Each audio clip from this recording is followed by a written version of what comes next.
passe. Et ben voilà, donc merci, c'est pour faciliter la prise de notes. Donc merci pour ce webinaire, enfin qui s'inscrit dans le cadre d'une session de 10 pour cette année 2024 avec des partenaires donc venant de divers horizons, donc la NPP, le CLER, le CNFPT, Financement Participatif France, donc qui animera d'ailleurs aujourd'hui ce webinaire. Flamme, qui est l'association nationale des ALEC, donc les agences locales de l'énergie et du climat, les France Angel, l'UNADEL et Utopie. Merci encore une fois d'être parmi nous. Je te laisse la parole. Merci Florence. Merci, Michael. Bonjour à tous. Petite question pratique, Marjorie. Est-ce que tu as aussi la main pour admettre les personnes qui arrivent? Oui, j'ai Ok. aussi. Alors, je ferme la fenêtre chez moi et je te laisse le soin d'admettre les personnes. Ce sera plus facile pour se concentrer sur notre sujet.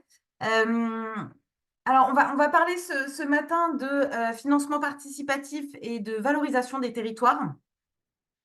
Hop. Et j'ai le plaisir d'avoir autour de la table pour parler de ce sujet Jean-Baptiste Alexandre, qui est chef de projet chez Collecticity, Yann Guével, qui est adjoint au maire de Brest et vice-président de Brest Métropole, et Violaine Tironi, responsable du pôle ingénierie financière, coopération et évaluation du parc national du Mercantour. Et donc, on va pouvoir avoir enfin, creuser vraiment le sujet avec des exemples très concrets de projets qui ont pu être financés via le financement participatif sur les territoires. Donc, je suis ravie de vous avoir tous les trois autour de la table pour parler de ce sujet. Alors, l'idée, en théorie, l'idée, c'est de garder les questions pour la fin, mais comme Yann Guével doit partir un peu plus tôt, je laisserai un petit temps après son intervention pour que vous puissiez lui poser des questions si vous en avez. Alors, juste très rapidement pour commencer très égoïstement par me présenter.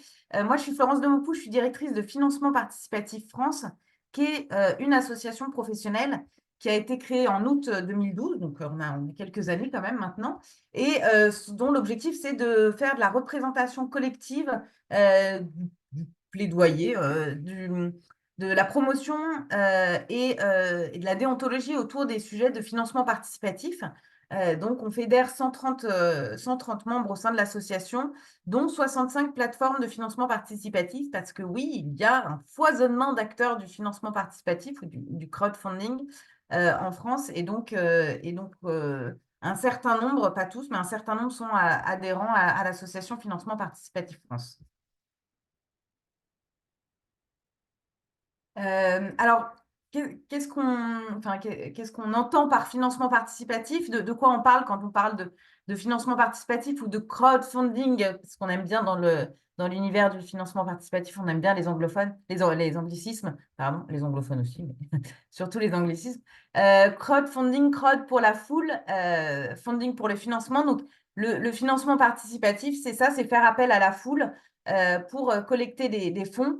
Et donc, c'est opéré via une plateforme Internet qui va permettre à un ensemble de contributeurs de se réunir et de choisir de financer collectivement de manière directe et traçable un projet qu'ils ont identifié sur une plateforme Internet.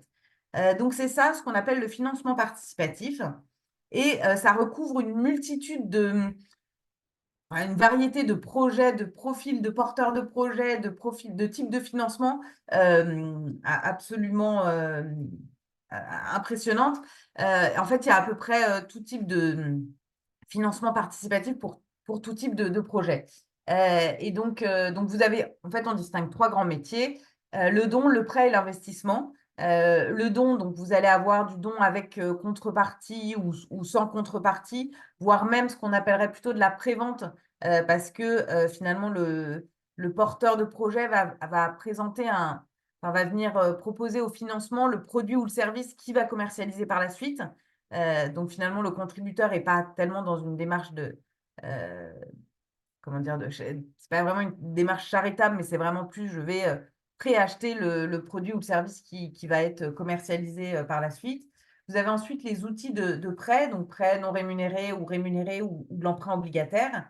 Et vous avez l'investissement en capital, ou aussi un petit peu, alors c'est pas très développé en France et le cadre réglementaire n'est pas forcément très clair autour du financement en royalties. Mais le principe du royalties, c'est une redevance sur le chiffre d'affaires. Donc voilà, donc il y a des plateformes qui permettent de faire l'un ou plusieurs de ces types de financement pour financer une variété de porteurs de projets et de typologies de projets qui est très importante. En termes de collecte, pour vous donner quelques chiffres sur le financement participatif sur l'année 2023, c'est 2,1 millions d'euros qui ont été 2,1 milliards d'euros qui ont été collectés en 2023. Et donc, sur cette collecte, vous voyez qu'en dons, on a 76 millions d'euros en dons avec récompense, 83 en dons sans récompense. Sur l'investissement en capital, 265 millions d'euros. Et c'est le prêt et notamment l'emprunt obligataire en termes de volume qui rassemble les plus gros montants avec 1,4 milliard d'euros collectés en obligations sur l'année 2023. Et pour juste expliquer brièvement ces chiffres, en fait, c'est beaucoup des projets d'énergie renouvelable ou d'immobilier qui font des levées de fonds en financement participatif en emprunt obligataire. Donc, ça explique aussi des montants importants. C'est des projets pour des développements d'énergie renouvelable ou la construction de bâtiments résidentiels, de bâtiments de bureaux, etc. Donc, des projets avec des montants significatifs. Et du coup, pour terminer un peu sur le panorama de ce qui peut être financé par le financement participatif, donc vous allez avoir des startups qui vont plutôt choisir le financement en capital. Sur les plateformes, vous avez un projet qui est proposé par semaine et la durée moyenne d'une collecte, c'est 57 jours. Sur les infrastructures d'énergie renouvelable, donc plutôt financement obligataire, c'est ce que j'expliquais précédemment, avec un projet proposé en moyenne par semaine et une durée de collecte de 40 jours. L'immobilier, on est aussi sur l'obligataire, on est plutôt sur 2 projets par semaine et une durée de collecte de 3 jours. Sur le prêt aux TPE-PME, enfin sur le financement des TPE-PME, on va être en prêt rémunéré avec 5 projets par semaine en moyenne et une durée de collecte de 2 jours. Donc, vous voyez que ça peut être des collectes, des temps de collecte très, très rapides. Et sur les associations, on va être sur du financement en dons, évidemment. Et là, on a 414 projets qui sont proposés par semaine avec une durée de collecte de 33 jours en moyenne. Donc voilà, c'est pour donner un peu des tendances et une vision un peu, voilà, je voulais un peu poser le cadre de ce qu'on entend par financement participatif parce qu'on y met beaucoup de choses et ça permet voilà, d'avoir une vision un peu rapide mais globale du sujet financement participatif. Alors, si on s'intéresse plus particulièrement au financement participatif pour les territoires et pour les collectivités territoriales, et on va rentrer un peu plus dans le sujet qui nous importe aujourd'hui, qui est justement le financement, la valorisation des territoires via le financement participatif. Et du coup, je laisse sans plus tarder la main à Jean-Baptiste pour aborder ce sujet. Merci Florence déjà de nous convier à ce webinaire. Merci à tous d'être présents. Donc Jean-Baptiste, chef de projet au sein de Collecticity, plateforme pionnière du financement participatif pour les collectivités. Alors peut-être avant d'aborder les différents intérêts pour une collectivité à mener ce type d'initiative, il est important de distinguer les deux solutions qui sont à la disposition des collectivités et qui ont des dynamiques très différentes. Il y a d'un côté la collecte de dons qui vous permet de collecter des fonds auprès d'un public plutôt local et plutôt en lien avec votre projet qui souhaite vous soutenir, du prêt participatif qui est un moyen pour la collectivité de collecter des fonds auprès ici d'un public plus large qui souhaite bien évidemment vous soutenir, mais également faire fructifier son épargne et le placer de façon, en tout cas, plus éthique. Donc, il est, par rapport entre ces deux solutions, plus aisé de mobiliser vos citoyens de manière générale via le mécanisme du prêt. Alors, peut-être juste avant, pour continuer sur ces deux présentations, en tout cas deux solutions. Alors, sachez que je vous rassure sur les processus et les documents contractuels, tout est bien rodé avec les trésoreries, notamment.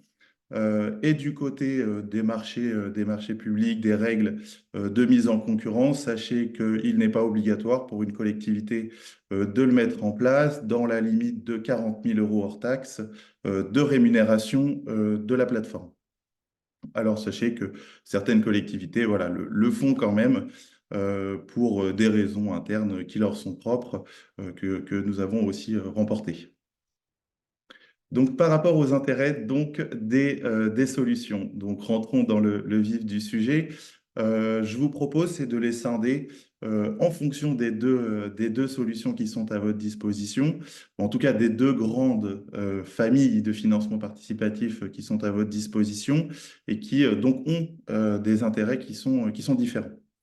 Alors, concernant le prêt participatif, le premier intérêt pour une collectivité, c'est l'engagement citoyen. Cette solution va vous permettre d'impliquer très largement et de façon durable les citoyens autour de votre projet. Le positionnement d'une collectivité à proposer à ses citoyens d'investir dans ces projets qui sont à leur destination fonctionne beaucoup, sont des attentes de plus en plus nombreuses auprès des citoyens, hein. Qu'est-ce qui est fait de mon épargne lorsque je le place? Bah, quoi de mieux que de le placer dans des projets de son territoire et qui sont menés par sa collectivité et donc qui présentent un investissement qui a très peu de risques. Cet engouement autour des projets va également mettre en avant la visibilité de vos projets et son attractivité, voire même du territoire. L'ensemble des citoyens, des entreprises qui vont se mobiliser autour de votre projet vont donc le mettre en lumière, et également les médias qui sont friands de ce type d'initiatives portées par les collectivités et qui mettront de ce fait naturellement vos initiatives, vos politiques publiques en avant. Et bien sûr, nous sommes sur un mécanisme financier, donc ça présente aussi des intérêts pour la collectivité dans la façon de développer de nouvelles solutions de financement locales, une sorte de circuit court hein, en financement qui vous permet, en complément des solutions habituelles, historiques des collectivités, de financer vos investissements et de mobiliser de la même manière, en tout cas en même temps, vos citoyens et vos entreprises. Concernant le don maintenant, on va également retrouver hein, ces grandes familles d'intérêts, mais qui ne vont pas être, en tout cas, sous la forme, en tout cas, d'avoir le même impact hein, auprès de la collectivité. Alors, sur le sujet du don, la solution du don, un des plus gros intérêts hein, pour la collectivité, c'est le côté financier, et qui va être de compléter vos subventions, pallier à leur baisse, et de se faire réduire votre reste à charge sur vos projets. Sachez que sur cette solution, vous pouvez l'utiliser pour financer les 20% qui sont obligatoires à financer pour une collectivité. Donc, vous pouvez très bien obtenir 80% de subventions et mener un financement participatif à hauteur sous forme de dons à hauteur de 20%. Alors, on va retrouver, hein, comme pour le prêt, un intérêt autour de l'engagement citoyen. Alors, comme j'ai pu le dire en introduction, on va avoir ici une implication plutôt de citoyens locaux et en lien direct avec le projet. Mais c'est également un moyen très fort de développer le mécénat d'entreprise auprès de la collectivité. Beaucoup d'entreprises hein, mènent déjà des actions de mécénat auprès de différentes structures. Le but recherché étant le gain de visibilité, et quoi de mieux qu'une collectivité pour offrir à une entreprise cette visibilité demandée lorsqu'elle apparaît comme un financeur d'une infrastructure publique et d'intérêt général. Nous, on peut le voir hein, sur notre plateforme, près de 70% des dons en montant proviennent d'entreprises. Donc ici, on voit bien un levier fort d'engagement d'acteurs économiques autour des projets de la collectivité. Et ça va également, donc tout ça, mener à développer la visibilité et l'attractivité de vos projets. Alors, dans une moindre mesure que le prêt, hein, on va ici rester dans un cadre plutôt local, où on peut voir que sur le prêt, on peut avoir de la communication nationale. mais ça va quand même renforcer la visibilité de vos projets, son attractivité et de pouvoir mettre en lumière vos différentes politiques publiques. Alors voilà un peu les grandes lignes hein, des intérêts pour une collectivité à initier ce type d'action.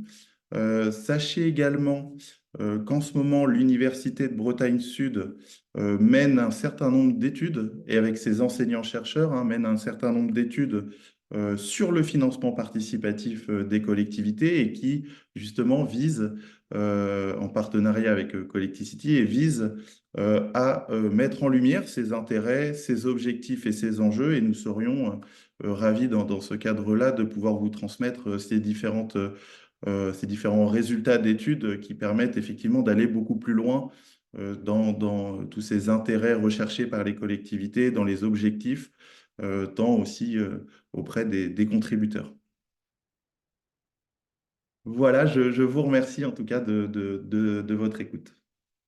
Merci beaucoup, Jean-Baptiste. Tu restes avec nous s'il y a des questions à la fin pour pouvoir y répondre. Et du coup, je vais inviter Yann Guevel, donc adjoint au maire de Brest et vice-président de Brest Métropole, à présenter un projet de grande ampleur. À vrai dire, il y a un montant significatif d'un projet mené sur la plateforme Vilise. Yann, je vous laisse la parole. Bonjour, merci. Oui, c'est un projet que nous avons mené l'année dernière, qui s'est terminé au tout début de cette année. Nous sommes en plein travaux sur la ville de Brest, puisque nous créons une deuxième ligne de tramway et un réseau de bus à haut niveau de service pour relier différents quartiers de la ville. C'est un projet qui est porté par la métropole, qui est l'organisateur des mobilités sur la métropole. C'est un projet qui a un budget d'un peu plus de 200 millions d'euros, euh, avec évidemment des enjeux de mobilité, des enjeux de transition. On cherche du report modal. Le report modal, il s'obtient euh, par un réseau de transport public plus performant. Et donc, c'est vraiment le sujet. Ce réseau de cette nouvelle ligne de tramway reliera la gare, le centre-ville, les différentes universités et le CHU.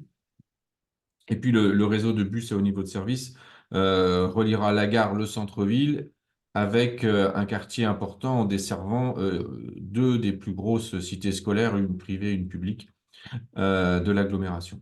Donc, on est sur un projet extrêmement structurant. Ce qu'on a voulu faire, vous le comprenez bien, on a lancé avec la plateforme Vilise ce financement participatif. C'était un peu nouveau on s'est mis une barre assez haute. On avait une barre à maximum à 1 million d'euros. 1 million d'euros de financement participatif sur un projet qui en coûte à peu près 220 et sur lequel on empruntera à peu près 200 millions d'euros. On comprend bien que, on n'a pas un enjeu financier au final. Et pour des grandes collectivités, l'intérêt que j'ai vu, moi, dans le financement participatif, je suis à Brest en charge de la participation citoyenne et des finances et je suis en charge des finances à la métropole, c'est vraiment de créer un outil de participation citoyenne supplémentaire, un outil de mobilisation. On sait que quand on crée un grand réseau de transport en commun, les nuisances au moment du chantier sont très fortes, et je peux vous garantir qu'en ce moment, c'est le cas à Brest. Et l'idée était d'embarquer un maximum d'habitantes et d'habitants à qui, grâce à leur engagement, on pourrait passer plus d'infos, leur faire euh, bénéficier de certains événements. Là, on est en train, par exemple, de monter des visites des premières rames de tramway qui arriveront. Je crois que on n'a pas loin de la moitié des participants qui se sont d'ores et déjà inscrits. Voilà, c'est l'idée d'avoir des ambassadeurs qui, à côté de tout ce que la collectivité fait autour du tramway, seront capables aussi de passer de l'info pour que tout le monde sache où on en est et où on en est de ce projet qui, certes, en ce moment même présente des nuisances, mais est un investissement pour l'avenir. Donc, on était vraiment dans cette logique-là. Certains, évidemment, sur les réseaux sociaux nous ont dit, ah ben, ils ont tellement pas d'argent qu'ils appellent l'argent des citoyens. Mon fils aîné de 13 ans, il m'a dit, papa, avec ton million, t'es pas au bout, hein.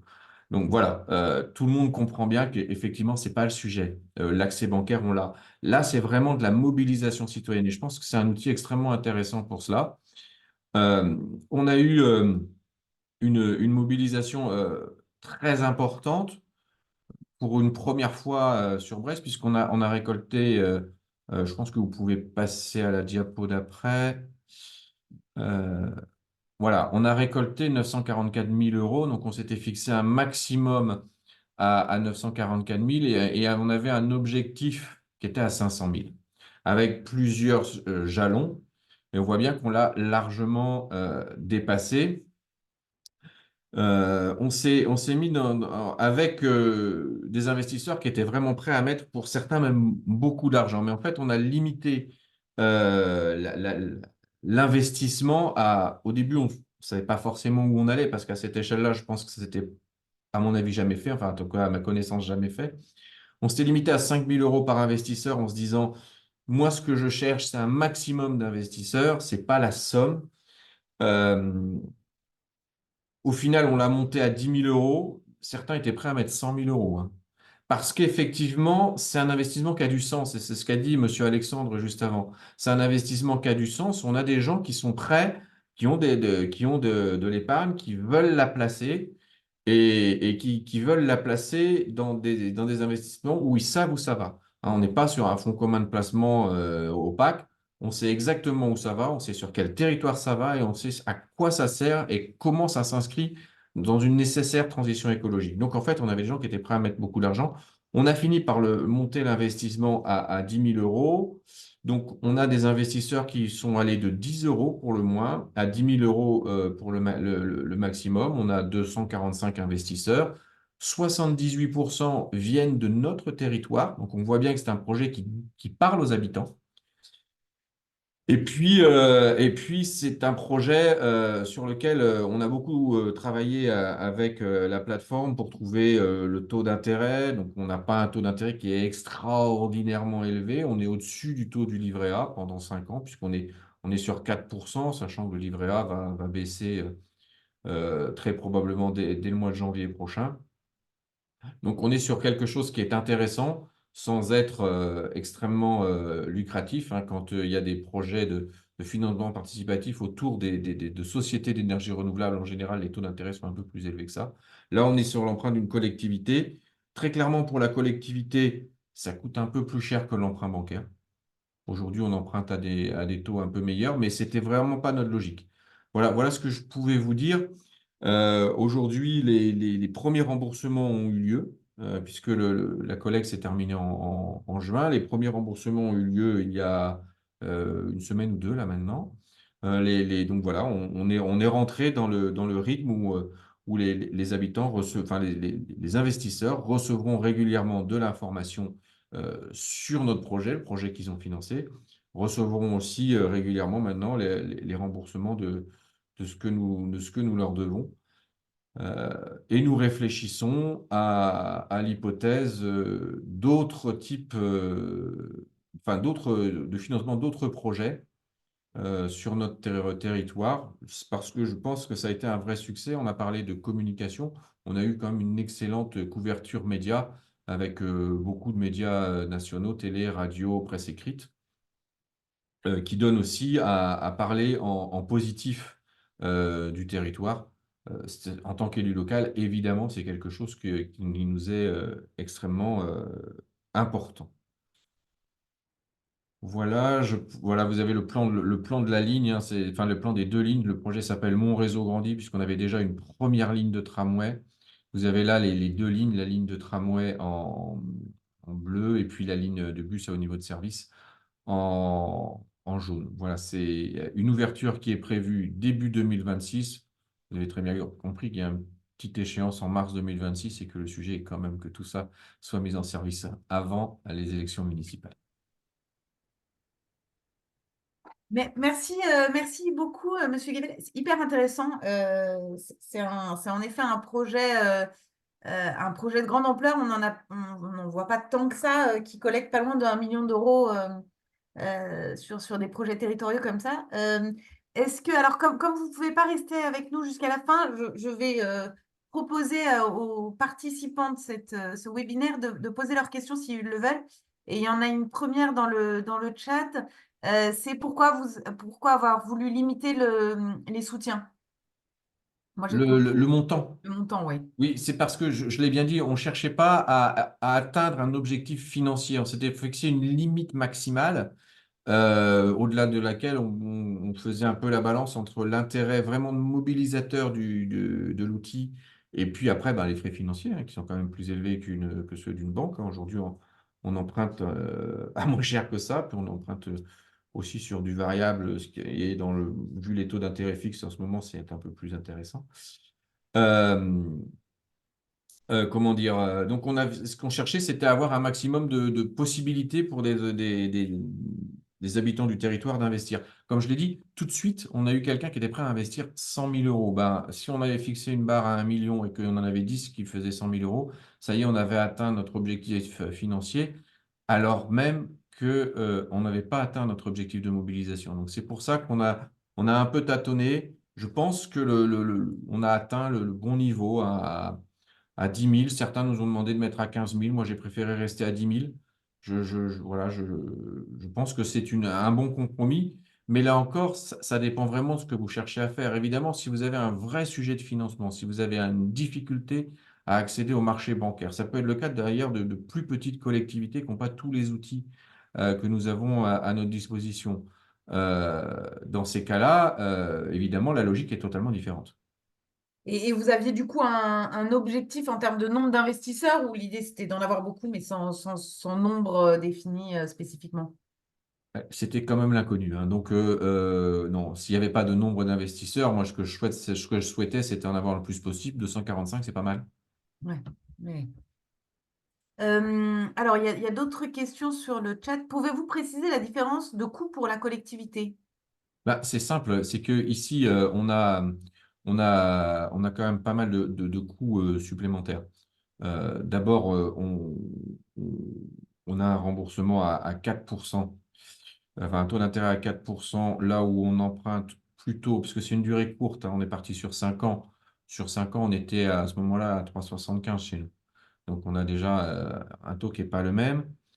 Euh, on a, hum, on a les frais de la plateforme, hein, c'est ce qu'a dit monsieur Alexandre, hein, donc, qui était un pourcentage de la collecte. Et puis on a fait une grosse campagne de communication hein, pour porter ce projet-là. Donc ça s'est passé par la presse locale et nationale, mais également par nos réseaux d'affichage, par nos réseaux sociaux. Donc on a tous ces coûts-là. Alors que sinon, sur une banque,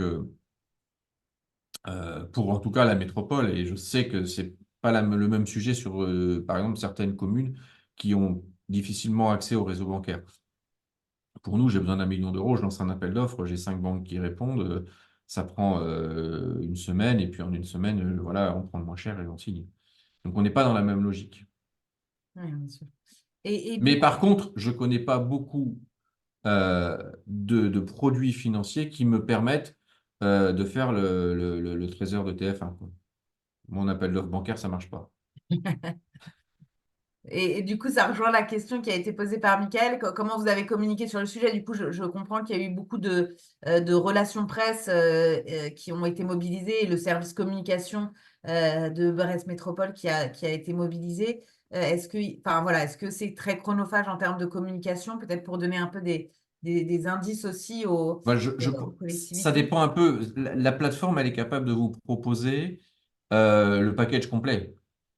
Nous, on est une métropole, on a nos logiques de communication, on a nos canaux de communication, on a préféré plutôt le prendre en interne.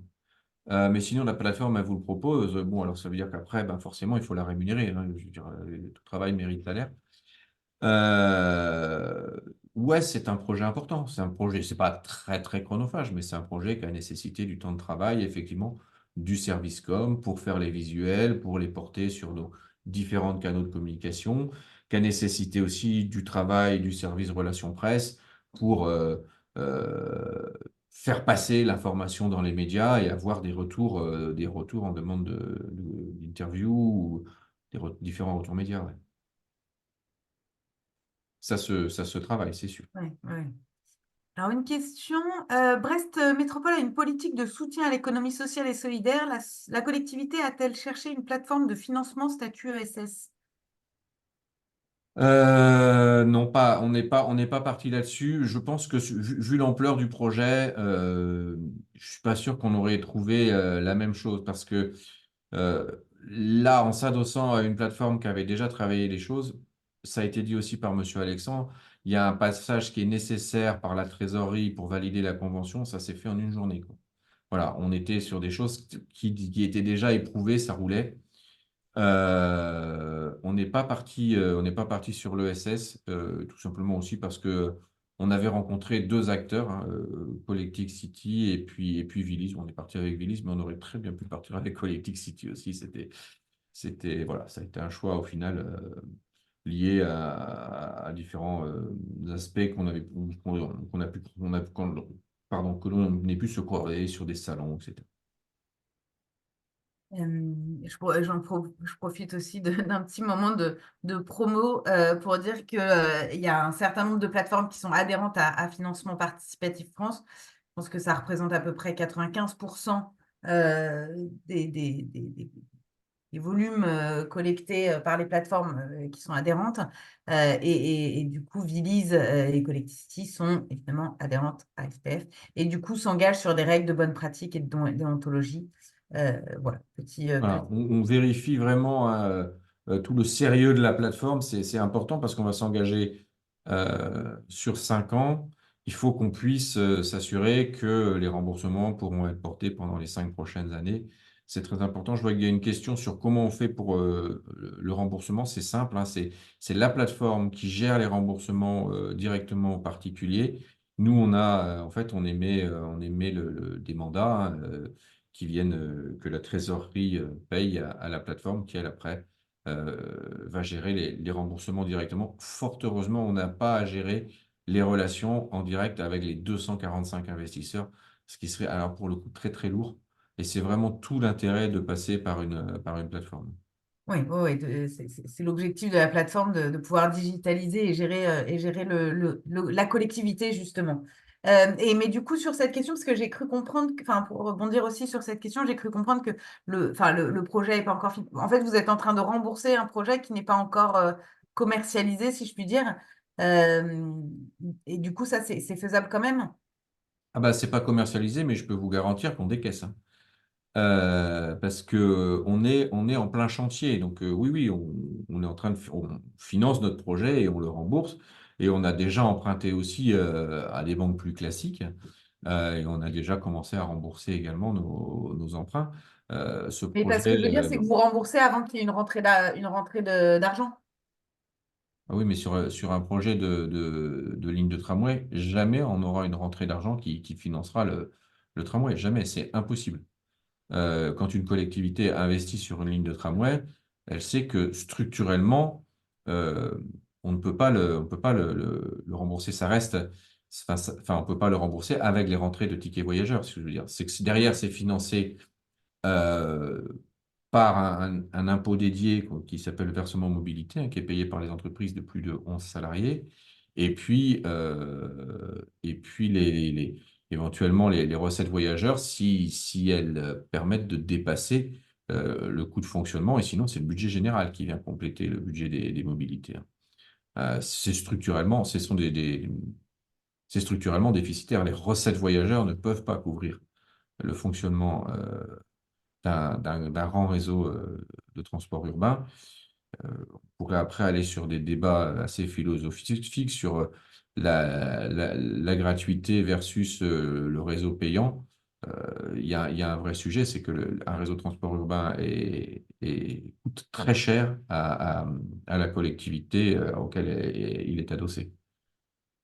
Mhm. Est-ce que et c'est des remboursements mensuels auprès des particuliers Trimestriel. trimestriels?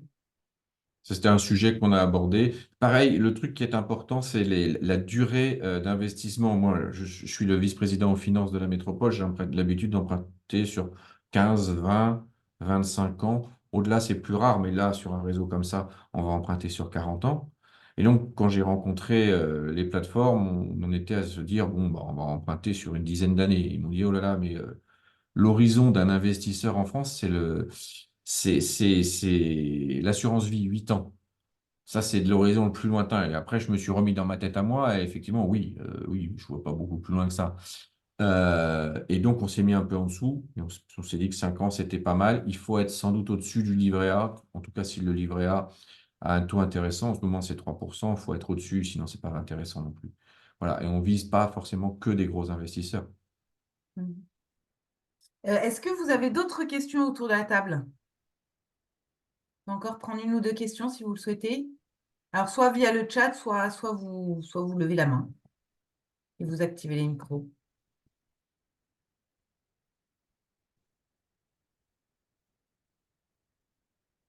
Pas d'autres questions? Bon, ben, merci beaucoup. En tout cas, Monsieur Gavet, c'était limpide et très intéressant. Je vous remercie. Je dois vous quitter maintenant parce que je dois aller à l'hôtel de Métropole pour un bureau. Très bien. Merci, au revoir. Bonne journée, merci. Alors, voilà. Oups. Pardon. Alors, du coup, je vais laisser la parole à Violaine pour nous parler de l'expérience du Parc national du Mercantour. Violaine, je te laisse la main. Oui, bonjour à tous. Alors nous, c'est une expérience un peu différente, sur des montants bien plus modestes, l'expérience de financement participatif via la plateforme KissKissBankBank. Donc déjà, pourquoi on a eu besoin de faire enfin déjà qui on est. Donc nous, on est un établissement public de l'État qui gérons le Parc national du Mercantour, donc qui sont en charge de ces missions de protection, gestion, connaissance et de l'accompagnement au développement local. Donc, en 2020, notre territoire a été touché par la tempête Alex, donc une tempête qui a causé de gros dégâts sur l'ensemble du territoire et qui, sur le cœur de parc, a emporté une grosse partie des sentiers, puisqu'on estime qu'environ 10% de nos sentiers en cœur de parc ont été détruits en l'espace de quelques heures, ce qui équivalait à 3,5 millions d'euros de travaux sentiers à réaliser en très peu de temps, sachant que ces 3,5 millions d'euros, si on les rapporte à ce que le parc investit chaque année sur les sentiers, c'est plus ou moins l'équivalent de 16 ans de travaux sentiers. Donc, comme plein de structures de l'État et comme d'autres parcs, qu'ils soient régionales ou nationales, on s'était évidemment interrogé sur comment développer une politique de mécénat qui soit tournée soit vers les entreprises, soit vers les particuliers, sans jamais vraiment franchir le pas, parce qu'on allait chercher nos financements externes beaucoup vers l'Europe, beaucoup vers les collectivités, et qu'on n'osait pas franchir le pas du financement privé. Mais cet événement, en fait, cette catastrophe naturelle, nous a incité à se dire, bah, peut-être qu'en fait, c'est peut-être le bon moment et c'est peut-être le bon sujet pour faire une opération de financement privé. Donc, on s'est fait accompagner par un cabinet pour monter en fait une campagne de financement auprès des entreprises et auprès des particuliers qui s'appelait Retrouvons le Mercantour, dans un objectif évidemment de lever des fonds auprès des entreprises parce qu'on savait que ça serait plus rémunérateur, mais le cabinet nous avait dit ça serait peut-être intéressant à cette occasion de l'adjoindre d'une campagne de financement participatif pour faire effet levier en termes de communication et vous aussi, en fait, créer un peu une dynamique d'ambassadeurs autour du parc, donc de gens qui puissent relayer votre message. Donc, c'est ce qu'on a fait avec KissKiss. Évidemment, on ne partait pas avec comme idée de récolter 3,5 millions de travaux. On savait bien que ce qu'on aurait récolté était marginal dans la totalité des fonds, mais c'était plutôt pour lancer un message que même un parc national, dans des circonstances exceptionnelles, peut avoir besoin des fonds privés et que l'État n'est pas toujours là pour couvrir la totalité des dépenses dont on a besoin. On peut le regretter ou pas, mais la réalité, c'est que au lendemain de la tempête Alex, le parc national du Mercantour n'était pas éligible au fonds de reconstruction parce qu'on avait estimé que les sentiers n'étaient pas un sujet prioritaire. Si on peut peut-être passer à la diapo d'après. Donc, on a fait cette campagne avec KissKiss qui nous a permis de lever environ 50 000 euros, 50 000 euros, qui se trouve être une campagne assez importante au niveau des campagnes de KissKiss, qu'elle fait partie du top 10 des campagnes françaises. Elle nous a permis d'attirer 500 donateurs autour de cette campagne.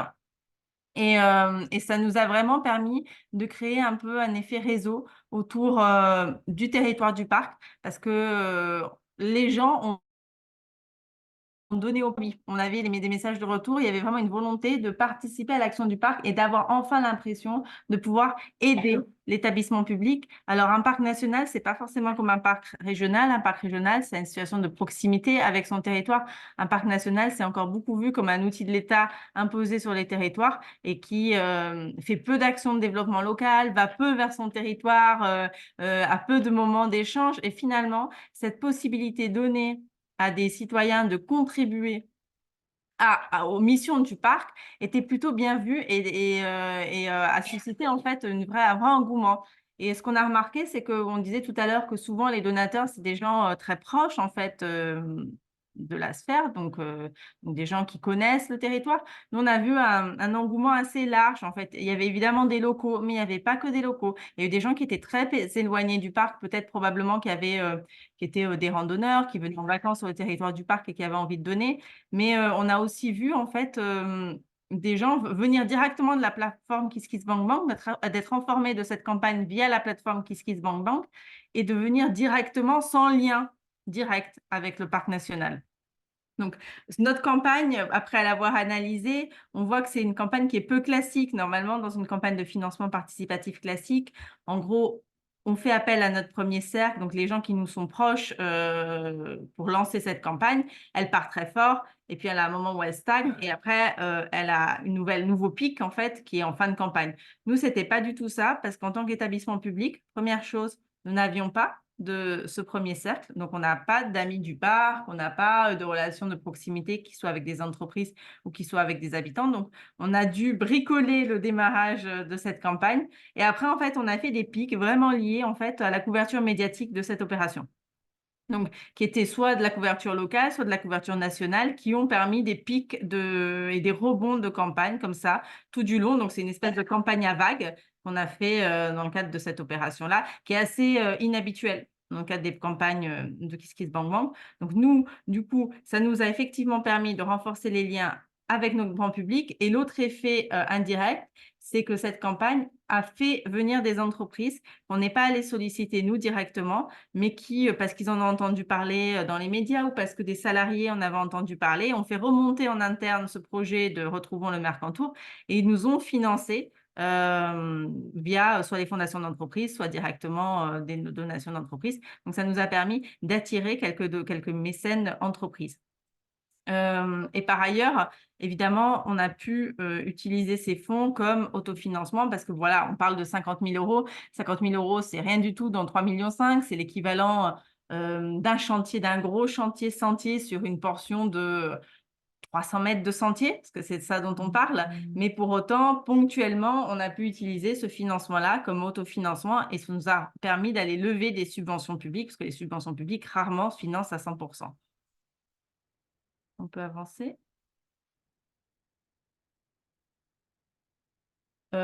Après, voilà, c'est sûr qu'une campagne de financement participatif, ça a beaucoup d'attrait. C'est intéressant. Sur le moment, quand notre bureau d'études nous a dit bah, faisons ça, on s'est dit ah oui, oui, oui, ça va être facile ça. Parce qu'en gros, on met notre campagne sur la plateforme. Bon, ils nous accompagnent, c'est bien, ils ont l'air de bien border les choses.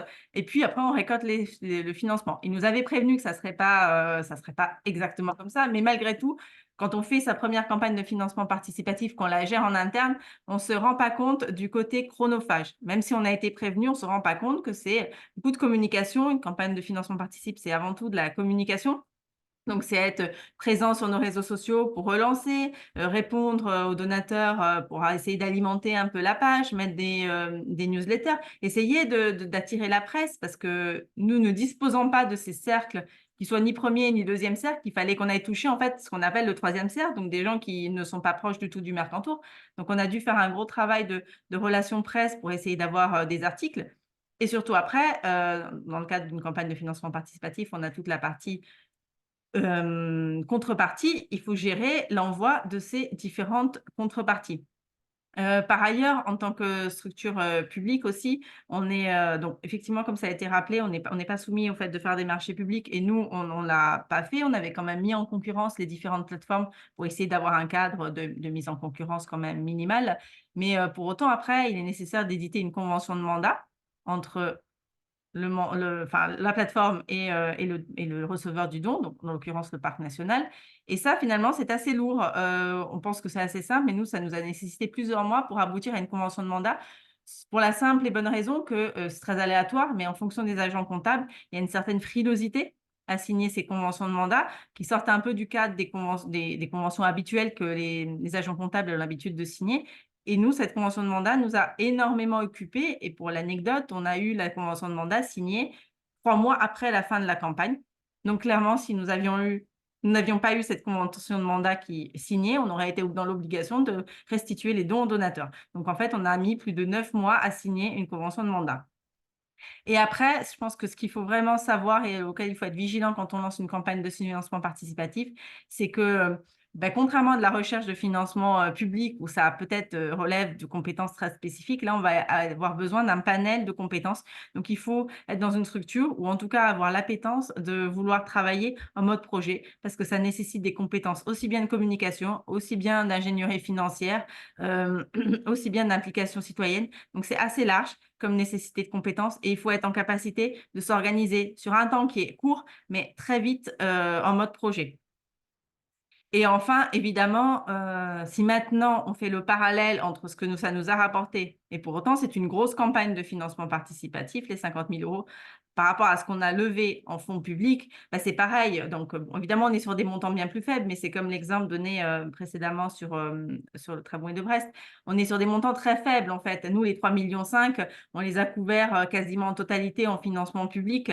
Les 500 000 euros, c'est rien dans l'équation. Par contre, ça a vraiment apporté un gage de sympathie, d'ouverture et de proximité au parc national qui n'avait pas. Et c'est pour ça qu'on retient que c'est quelque chose de positif qu'on serait amené à reproduire pour essayer de faire du lien entre le territoire et nous et entre nos usagers.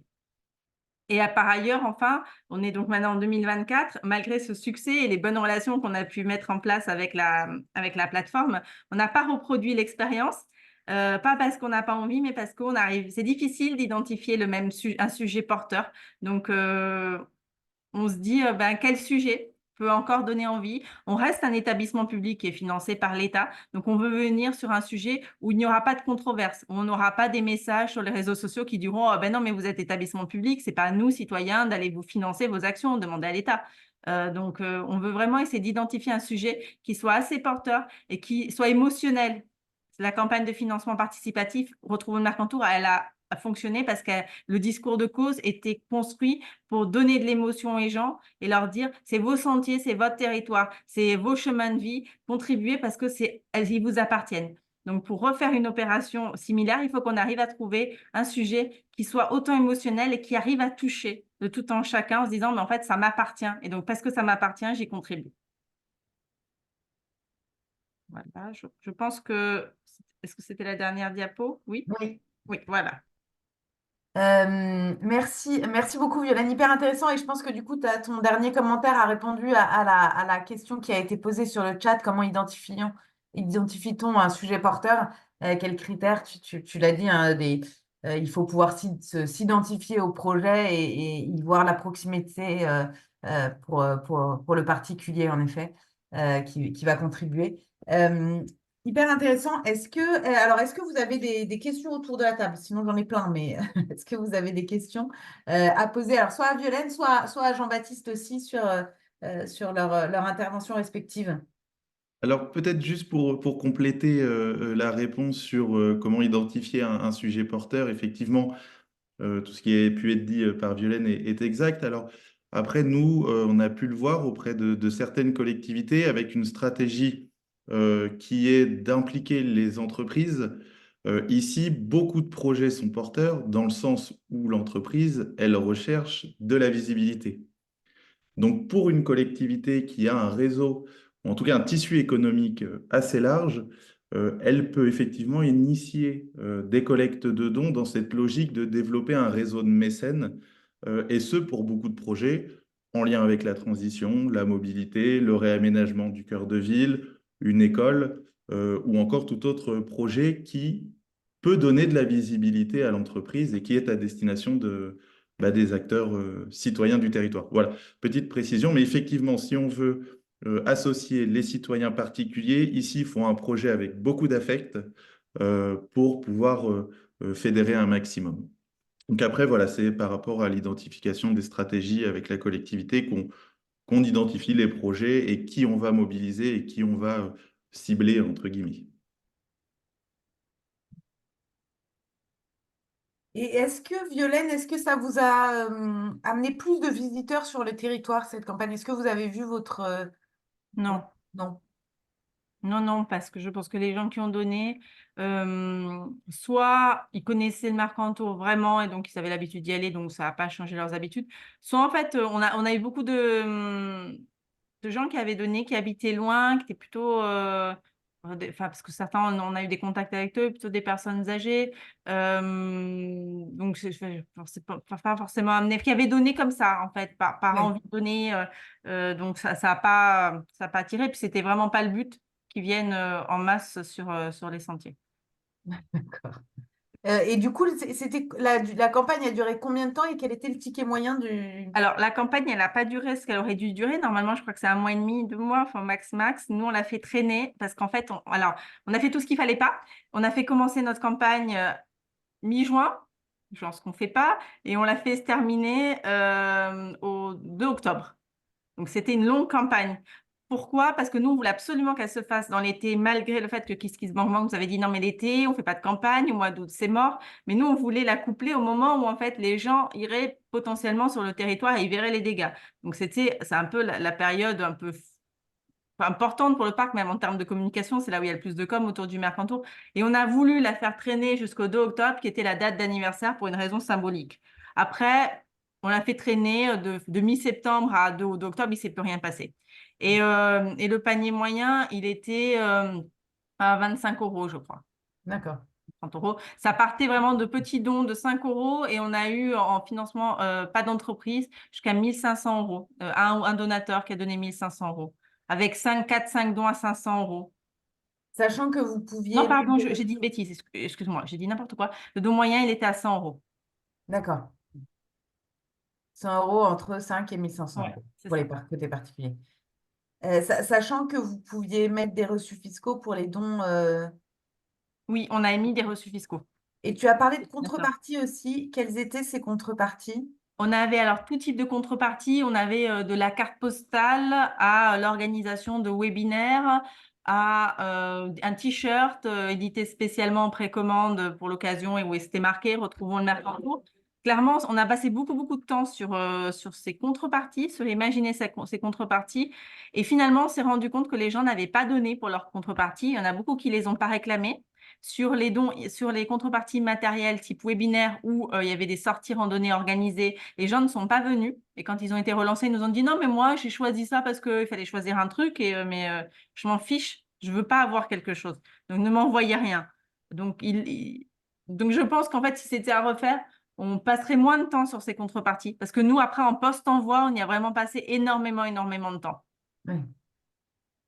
Alors peut-être aussi ajouter une précision. Alors effectivement, au niveau des citoyens, on part sur l'affect, hein, donc ils sont, et même pour le reçu fiscal est plutôt marginal, hein, quand on fait un don de 20 euros ou 30 euros, d'avoir 60% de réduction d'impôt. Donc, et de la contrepartie également, ce ne sont pas des choses recherchées, c'est plutôt soutenir l'entité.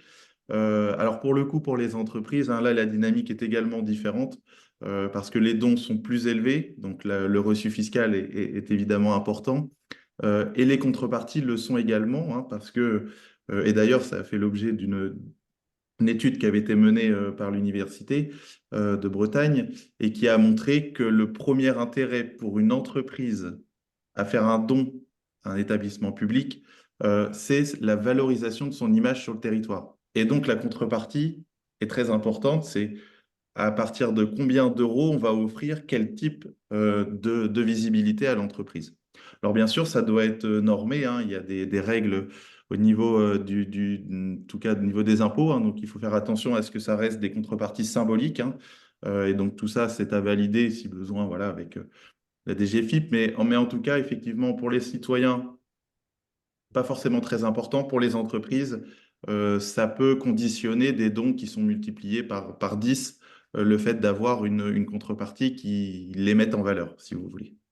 Voilà. Par contre, si je me permets de compléter, nous, on avait vraiment, enfin, nous, on a eu beaucoup de demandes de reçus fiscaux de particuliers qui voulaient à tout prix leurs reçus fiscaux, de reçus fiscales, vraiment, qui les réclamaient parce que ça a été un peu long d'éditer les reçus fiscales. Donc, ils les réclamaient absolument, ils les voulaient pour les impôts, alors que ce n'est pas une obligation. Donc, on a dû faire plein de courriels leur expliquant qu'ils allaient les recevoir, mais que pour autant, ils pouvaient quand même mettre le don sans. Ils n'étaient pas obligés d'apporter la preuve au moment de la. Mais ça a créé quelques crispations en post-campagne, cette histoire des reçus fiscaux. Et nous, on l'avait vraiment mis en énorme, c'était en gras.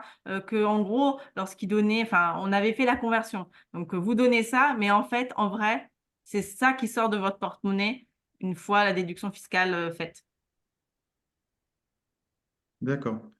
Parce que c'était vous qui éditiez.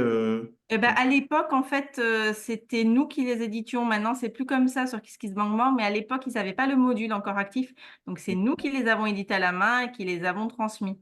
Ouais, c'est ça, parce que la campagne était en 2019, c'est ça? 2020. Et c'est 2020? juste après, ça s'est fait 2021, pardon. Et ça s'est fait, nous, c'était 2021. Et je pense dans les 3 mois qui ont suivi, ils avaient le module actif.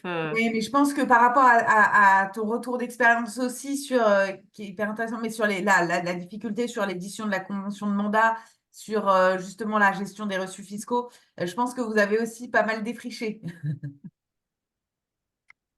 Oui, bah maintenant, effectivement, les premières campagnes, bah, c'était des premières, hein, donc forcément, il y a eu quelques échanges voilà, avec les trésoreries, les DGFiP, etc. Aujourd'hui, quand même, on le voit, ça roule beaucoup mieux, hein.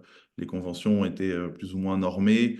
Les DGFiP et les trésoreries sont au courant maintenant que ces mécanismes sont à la disposition des collectivités. Donc, je veux bien vous croire qu'à l'époque, c'était plus compliqué. Aujourd'hui, ça l'est un peu moins, même si chaque trésorerie, chaque DGFiP a son appréciation des réglementations et peut potentiellement demander, voilà, c'est pas quelque chose de national.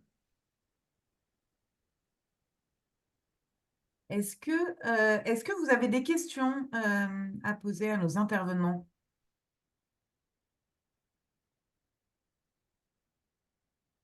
Pas d'autres questions, ni en prise de parole directe, ni dans le chat? Tout est limpide? Vous êtes tous prêts à lancer votre campagne?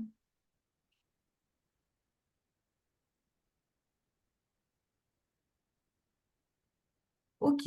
Alors, moi, je voulais juste vous parler d'un retour d'expérience. Alors, hop, du retour d'expérience de la Corrèze. Alors, je vais parler en leur nom, donc forcément beaucoup moins bien qu'eux. Mais parce qu'ils n'ont pas pu se rendre disponibles pour partager leur expérience sur ce webinaire. Et je trouve néanmoins le projet top et que l'initiative mérite d'être présentée. Donc en quelques mots, le dispositif coup de pouce qui a été mis en place par le département de la Corrèze, c'est un dispositif. Alors, ça date, vous direz quand ça date un peu quand même, hein. Je pense qu'on était en 2018. Ouais, ça fait quelques années quand même, avec un triple objectif, du coup, regrouper et promouvoir les projets corréziens sur un même site, tout domaine confondu, mobiliser l'épargne de proximité et appuyer, soutenir et accompagner l'esprit d'initiative, la création et le développement d'activités des acteurs du territoire. Donc, en fait, là, on est sur une collectivité qui a. L'objectif de la Corrèze n'était pas de mener une campagne de financement participatif pour ses propres projets, mais d'être un agrégateur de projets sur son territoire, de projets de financement participatif de particuliers, d'associations, d'entreprises de son territoire. Et donc, elle a mis en place un agrégateur finalement de projets de plein de plateformes de financement participatif. Pour les mettre pour les mettre en lumière et pour montrer la dynamique entrepreneuriale et associative qui se mettait en place sur son territoire, et pouvoir aussi, alors l'idée c'est à la fois de pouvoir valoriser ce qui se passe sur le territoire et d'autre part de pouvoir, autant que faire se peut, mobiliser l'épargne de ses citoyens sur ces projets en particulier. Du coup, ce dispositif s'est développé autour de 5 axes. Premier axe, donc l'accompagnement des porteurs de projets sous diverses formes. Donc, ça passe par le standard, des rendez-vous physiques, des échanges de mails, par la sensibilisation des réseaux professionnels, faciliter les échanges et les orientations vers le financement participatif, par la proposition de formation avec des webinaires dédiés. Alors, à cette thématique et à beaucoup d'autres, par l'entremise de Boost Projet. N'hésitez pas à aller voir leur agenda. Ils organisent un nombre de webinaires assez important sur plein de thématiques. Alors, c'est très axé aussi autour du marketing, de l'utilisation des réseaux sociaux, de la communication, mais aussi sur les financements. Enfin, c'est assez intéressant. Et voilà, petit promo aussi des webinaires Boost Projet qui sont organisés par la Corrèze parce que tout le monde peut y participer et il y a pas mal d'offres et de choses qui sont proposées. Ils ont fait aussi une veille au niveau réglementaire pour accompagner leurs porteurs de projets et donc ils ont remonté les projets sur le site coupdepouce.corrèze.fr avec 310 projets qui ont été mis en ligne depuis le début de l'opération. 2016, du coup, début de l'opération. Donc, voilà, vous avez quelques chiffres clés entre de 2016 à mai 2024. C'est 436 projets qui ont été mis en ligne sur leur plateforme Coup de pouce en Corrèze. Ça correspond à près de 10 millions d'euros levés. C'est 722 porteurs de projets identifiés, 19 collectes en cours, c'est 31 600 contributeurs et 359 collectes réussies sur les 436 mis en ligne. Du coup, 82% de taux de réussite. Donc, ils ont un taux de réussite qui est plutôt plus important que la moyenne grâce à leur accompagnement aussi. Et je crois que... Ah oui, alors, après, vous avez des exemples. Donc, un projet qui s'appelle Axioma, qui a fait 2 levées en capital pour le développement de biosolutions. Une première levée en 2020 avec donc 826 millions d'euros collectés auprès de 272 investisseurs. Donc là, on est sur une start-up qui lève des fonds en capital, hein. D'où les montants significatifs aussi. Et du coup, des investisseurs qui deviennent actionnaires de l'entreprise de Axioma. Et une nouvelle levée en 2022 où ils ont levé 2 364 000 euros auprès de 301 investisseurs. Voilà pour... Et après, vous avez un autre projet à côté, Officinalis, qui est un jeu de cartes qui a été lancé sur la plateforme Kickstarter et ils ont collecté 37 000 euros auprès de 1300 contributeurs. Donc, voilà pour donner un peu des exemples aussi et des initiatives qui peuvent être portées par les territoires pour accompagner aussi les porteurs de projets d'une manière un peu différente. Voilà. Alors, j'en ai fini pour la présentation des projets Corrézi, enfin du dispositif de la Corrèze. Évidemment, si vous avez des questions, alors je pourrais essayer d'y répondre, mais sinon, je vous invite à contacter le département de la Corrèze directement. Je vois qu'il y a une question. Alors, la collectivité a des moyens RH spécialisés sur ce sujet pour gérer ce dispositif. Est-ce que Jean-Baptiste, tu veux prendre cette question? Est-ce que la collectivité a des moyens ressources humaines spécialisés la plupart du temps pour gérer ces dispositifs? Je ne pas, mais... Alors, sur en tout cas, le dispositif de la Corrèze et de la plateforme qui les a accompagnés, je ne sais pas. Alors, sur la Corrèze, pardon, sur le dispositif sur le département de la Corrèze spécifiquement, il y a une personne qui s'appelle Valérie Marin, qui est porteuse du projet mais qui n'est pas dédiée à ça, mais en fait, c'est sûr que ce type de dispositif, mais je pense que ce soit un dispositif de valorisation des projets qui se font financer en financement participatif ou que ce soit un projet de crowdfunding porté par la collectivité, ça tient aussi beaucoup à une personne. Enfin, et puis Violaine et Jean-Baptiste, vous me contredirez ou pas, mais ça tient aussi beaucoup à des personnes qui ont envie de porter le projet, qui ont envie de se former, s'informer et d'embarquer la collectivité. Ça c'est évident. Sinon, ça tient pas.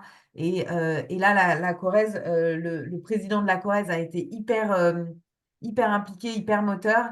Et opérationnellement, Valérie Marin est là depuis les débuts et porte ce projet et s'est formée et continue à s'informer pour que ce dispositif continue à vivre. Après, hors projet corrézien, est-ce qu'il y a des compétences spécifiques en interne pour les collectivités qui lancent des projets, des campagnes de financement participatif? Ça, c'est une autre question. Bah, sur ce sujet, d'ailleurs, il y a plusieurs cas de figure, hein. Alors, l'accompagnement de la plateforme est essentiel, hein, auprès de la collectivité, qu'elle ait ou non en interne des équipes spécialisées ou en tout cas qu'ils seront dédiés, ne serait-ce que pour voilà, mettre en avant les grandes orientations, les messages, comment communiquer en tant que collectivité sur un financement participatif et du don, hein. Donc, l'accompagnement de la collectivité et aussi un réseau de personnes qui porteront le projet et en premier lieu les élus, hein, ou en tout cas les représentants de la structure qui, avec les équipes de la plateforme, mèneront la campagne. C'est un travail bilatéral à effectuer, hein. S'il n'y a que la plateforme qui se charge de la communication ou de la gestion, ça ne fonctionne pas. Et si c'est un outil uniquement informatique, mais à disposition de la collectivité et qui n'a pas d'équipe spécialisée, bah, bien souvent, ça ne fonctionne pas. Donc, c'est un travail en tandem à faire entre le porteur et la plateforme dans le cadre d'un financement participatif classique porté par une collectivité. Merci Jean-Baptiste. Est-ce que c'est Axel, je crois? Est-ce que Axel, on a répondu à votre question? Alors, vous en avez une deuxième. Quelle mécanique pour que les porteurs de projets récupèrent les fonds levés? Jean-Baptiste, je te laisse intervenir sur cette.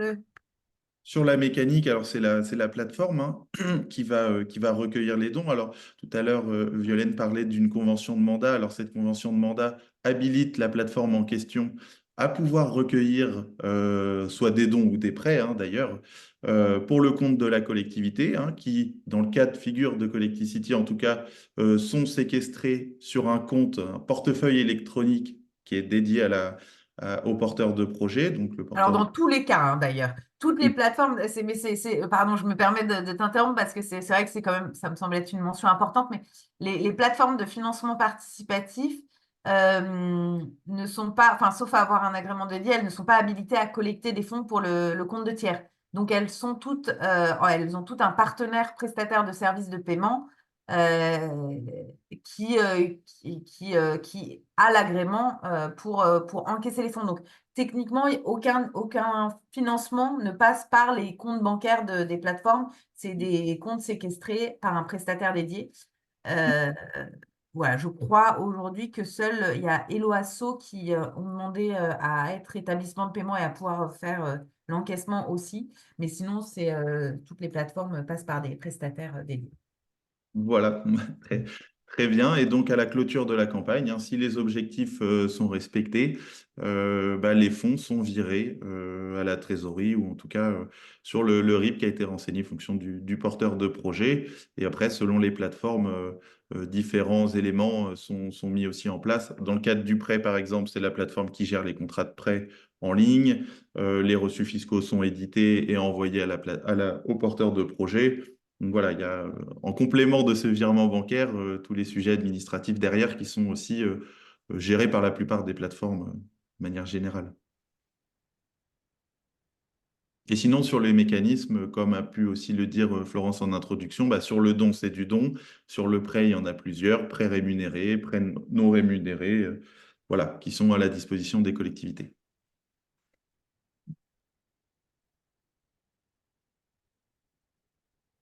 Alors, connaissez-vous le coût de ce dispositif pour la collectivité? Le dispositif coup de pouce en Corrèze? Non, je ne saurais pas répondre pour eux. Non, je ne sais pas. Et puis, je pense que c'est aussi difficile d'affecter ce coût seulement au sujet financement participatif, parce que finalement, ils l'ont intégré dans un dispositif de communication et d'accompagnement à l'entrepreneuriat aussi pas mal plus large. Donc, pour le coup, je vous renvoie vers eux directement, je n'aurai pas la réponse.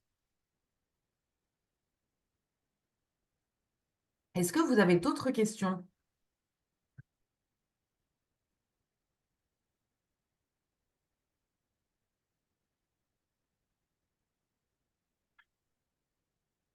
Eh bien, si vous n'avez pas d'autres questions, de toute façon, nous arrivons quasiment, nous avons respecté un timing impec. Nous arrivons au bout du temps qui nous est imparti. Merci à tous d'être restés avec nous jusqu'à la fin. Merci Jean-Baptiste, Violaine et Monsieur Guével qui n'est plus avec nous. Mais merci de vos interventions et de vos éclairages avec des retours des témoignages de retour d'expérience hyper intéressants. Et donc, on vous enverra les supports de formation, d'intervention par mail. Merci beaucoup. Je vous Merci souhaite beaucoup. une très bonne fin de semaine. Merci. Au revoir. Au revoir.